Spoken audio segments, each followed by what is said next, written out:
Hello বন্ধুরা, কেমন আছেন সবাই? নিশ্চয়ই ভালো আছেন। হ্যাঁ, আমিও ভালো আছি। আজকে আমি আপনাদেরকে নিয়ে এসেছি রামকৃষ্ণ মিশনে। এর আগে অনেকবার নামটা শুনেছি, কিন্তু কখনো আসা হয়নি, কখনো দেখাও হয়নি আমার। তাই আজ ভাবলাম, কাছাকাছি যেহেতু এসেছি, তাহলে একবার হলেও রামকৃষ্ণ মিশনের ভেতরটায় একটু ঘুরে দেখব, আপনাদেরকেও দেখাবো।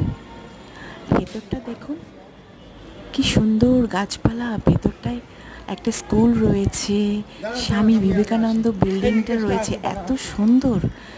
আর প্রচুর গাছপালা, এখানে সবুজ গাছে একদম ভরা, খুবই সুন্দর। দেখুন পিছনের সিঁড়িটা, স্বামী বিবেকানন্দ বিল্ডিং, এটা এত সুন্দর, মানে এটা নিজে না দেখলে বুঝতেই পারবেন না, এতটাই সুন্দর। পাশে বিরাট একটা বাগান রয়েছে, সেই বাগানের সাথে একটা ভালো সুন্দর একটা সেই মন্দির রয়েছে, এতটাই সুন্দর যে এখানে এসে না দেখলে বুঝতেই পারবেন না, এতটা সুন্দর। তাই আমি এসেছি একবার দেখব বলে, তাই দেখে নিয়েছি, আপনাদেরকেও দেখালাম। নিশ্চয়ই ভালো